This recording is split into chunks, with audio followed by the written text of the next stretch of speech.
We dismiss history at our peril. Liberty Nation Radio with Mark Angelides. Joe Biden promised to be both the guy to promote unity and to be a transitional president. With the nation more divided than before he assumed office and Kamala Harris being arguably the most unpopular VP in modern history, he failed on both these pledges. But he may still be able to claim the moniker of a transformative president. He's transformed the border into no border, safe streets into crime-ridden war zones. And that was just with his pen and his phone. What other dubious treats await from the commander-in-chief? Welcome to Liberty Nation Radio here on the Radio America Network. I'm your host, Mark Angelides.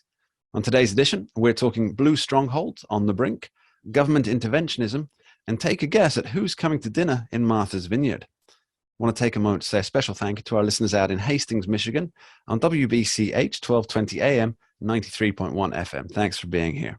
Remember, this show is proudly sponsored by LibertyNation.com, where you can access podcasts, breaking news, analysis, and a range of biting and brilliant shows to whet your appetite for freedom and your fondness for the great American Constitution.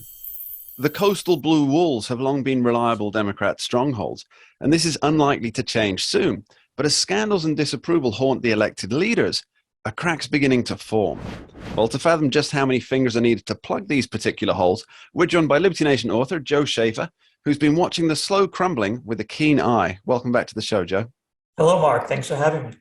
So tell me, is it true that these strongholds are showing signs of, let's call it voter fatigue?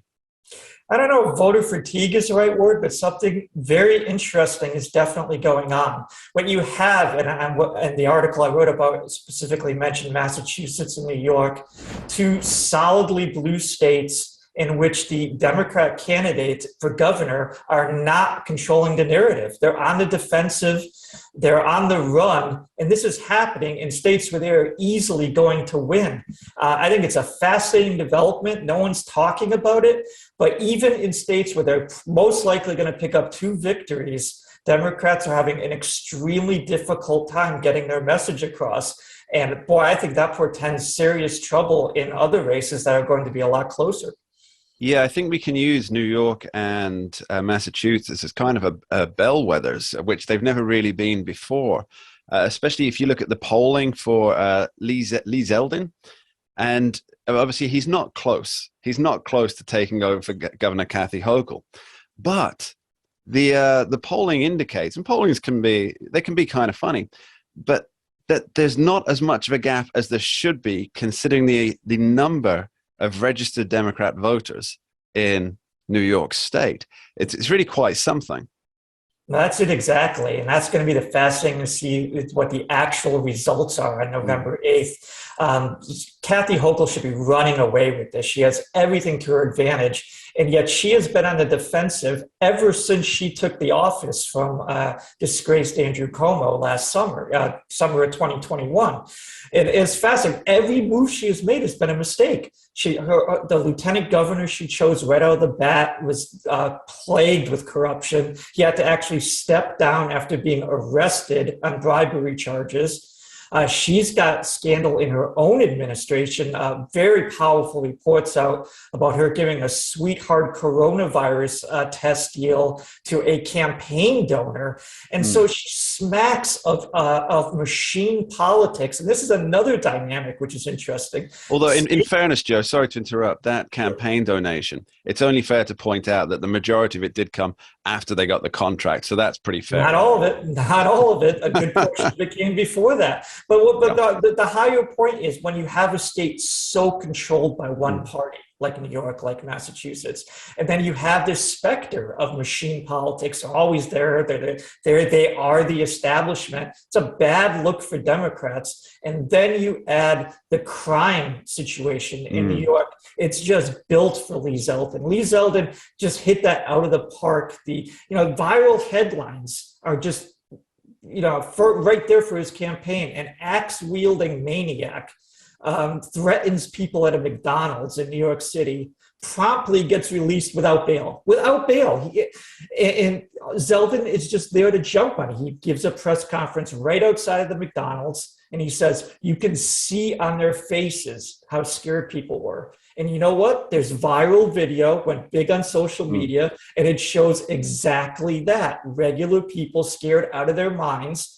This guy's released without bail. Kathy, I saw an interview with that.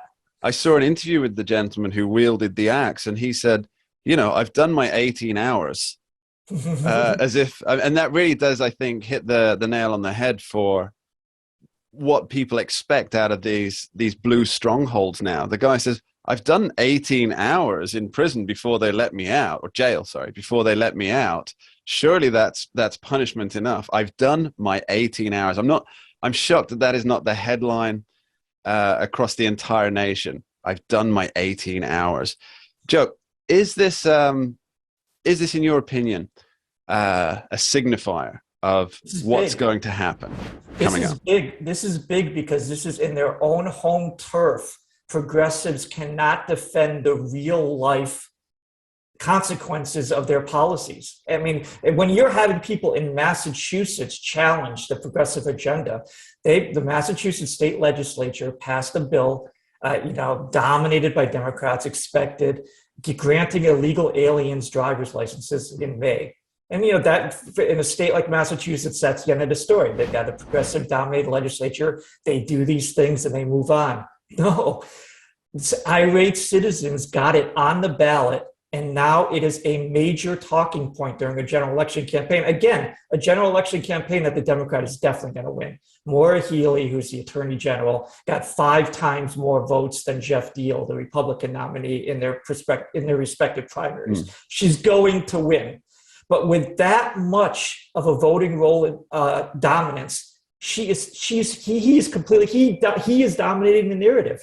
This thing has been a gift to him. He has pointed out the major problems with the registry of motor vehicles in Massachusetts, how corrupt they are.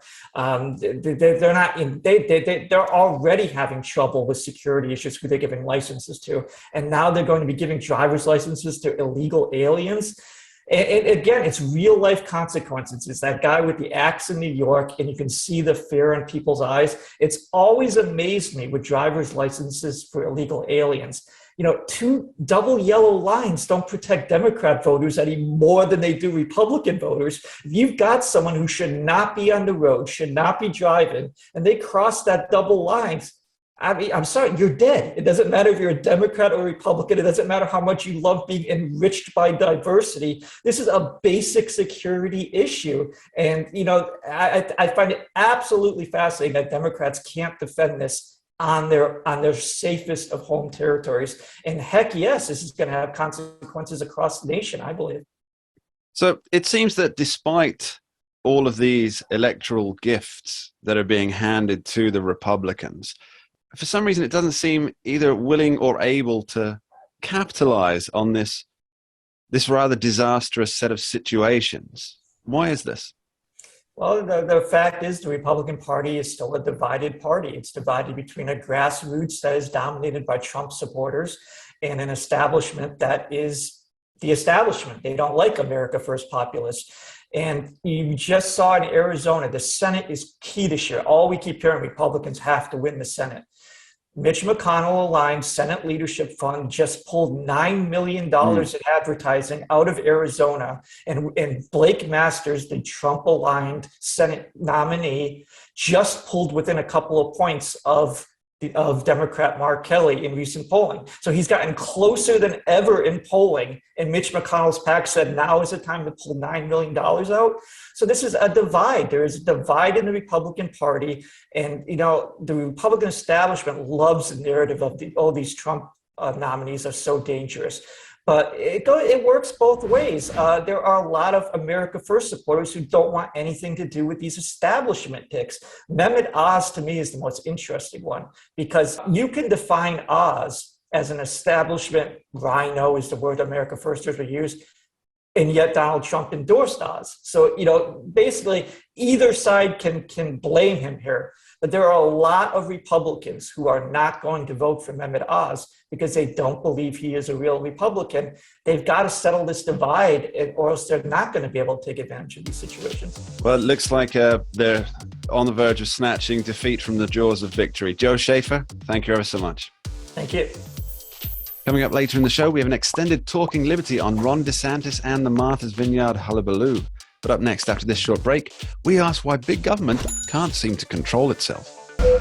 We dismiss history at our peril. Liberty Nation Radio with Mark Angelides. Entertaining, informative, and just plain fun.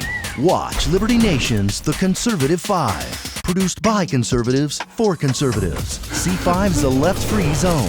Hosted by Liberty Nation's Lisa K. Donner. Joined by a raucous, irreverent panel of authors.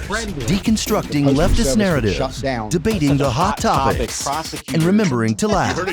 Join the official conservative safe You only space. did that to piss Jeff off. Liberty Nation's The Conservative 5.